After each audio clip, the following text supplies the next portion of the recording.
Hello friends, কেমন আছো তোমরা? আজকে নিয়ে এসেছি তোমাদের সামনে পটলের ভর্তা। এই পটলের ভর্তাটা খুবই টেস্টি হয় এবং খুবই সহজ। তো চলো শুরু করছি। প্রথমে আমি এখানে 5টা পটল নিয়েছি।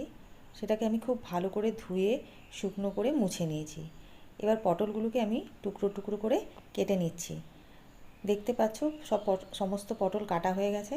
এবার পটলগুলোকে আমি একটা প্লেটে নিয়ে নিলাম। এরপর পটলগুলোকে আমি পেস্ট করে নেব।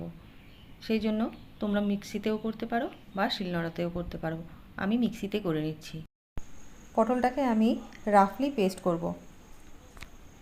খুব মিহি পেস্ট করব না, দেখতেই পাচ্ছ একটু দানা দানা রয়েছে। এরপরে নিয়েছি একটা মাঝারি সাইজের পেঁয়াজ, 18 থেকে 19টা রসুনের কোয়া, 3টে কাঁচা লঙ্কা, কয়েকটা গোলমরিচ আর 2টো শুকনো লঙ্কা। এবার এই সমস্তগুলোকে আমি একসাথে পেস্ট করে নেব। পেঁয়াজ রসুনের পেস্টটাও আমি রাফলি করে নিয়েছি। দেখতে পাচ্ছ আমি এখানে রসুনের খোসাটা ছাড়াইনি। এবার চিংড়িটাও পেস্ট করে নেব।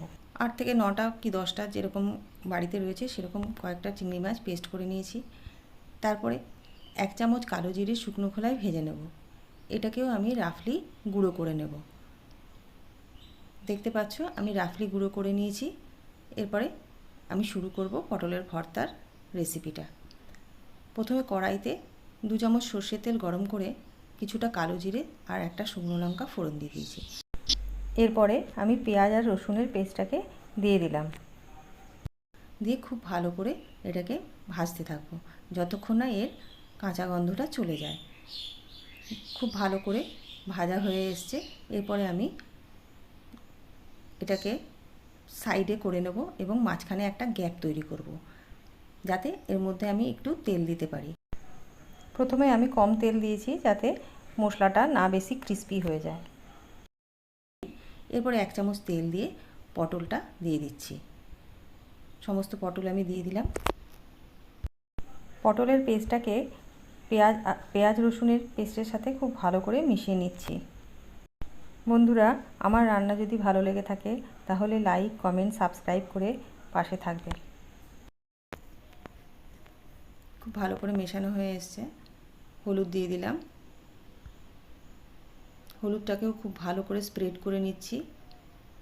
এরপরে আবার এটাকে মিশিয়ে নেব। যেহেতু এটা পেস্ট, একটু ভালো করে স্প্রেড করে নিয়ে মেশাতে হবে। দেখছো আমার মেশানো হয়ে গেছে হলুদটা। এরপরে ওটা আবার একটুখানি রান্না হতে দেবো। এরপরে দিয়ে দিচ্ছি চিংড়ি মাছের পেস্টটা। চিংড়ি মাছটা আমি দিয়ে আবার খুব ভালো করে চারিদিকে ছড়িয়ে নিলাম। এরপরে আবার ওটাকে ভালো করে মিশিয়ে নিচ্ছি। চিংড়ি মাছটা দিয়ে খুব ভালো করে মেশাতে হবে যাতে চিংড়ি মাছটা কাঁচাও না থাকে এবং যেগুলো বড় বড় টুকরো আছে সেটাকেও খুব ভালো করে ম্যাশ করে মিশিয়ে নিতে হবে। দেখছো আমার খুব ভালো করে মেশানো হয়ে এসছে। এবার ভালো করে ভাজা ভাজা করছি। চেপে চেপে চেপে চেপে এটাকে খুন্তি দিয়ে প্রেস করে করে ভাজতে হবে যাতে কোনো জায়গায় কাঁচা না থাকে। এরপরে দিয়ে দিচ্ছি প্রয়োজন মতো নুন। নুনটা দিয়েও খুব ভালো করে মিশিয়ে নেব। দেখছো কড়াই থেকে আস্তে আস্তে ভাজাটা উঠে আসছে। খুব সুন্দর করে পেস্টটা মিশে গেছে সমস্ত মশলার সাথে। এবারে নুনটা দিয়ে ভালো করে মেশানোর পরে দেখো আমি দিয়ে দিচ্ছি কালো জিরে গুঁড়োটা।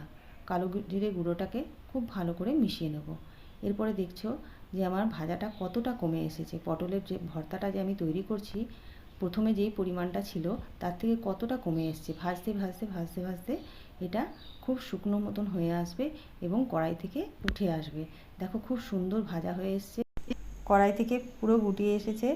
তখনই বুঝতে হবে যে আমাদের রান্নাটা রেডি হয়ে গেছে। বন্ধুরা, কেমন হয়েছে জানাবে। তোমরা নিশ্চয়ই বাড়িতে ট্রাই করবে। Thank you for watching my recipe.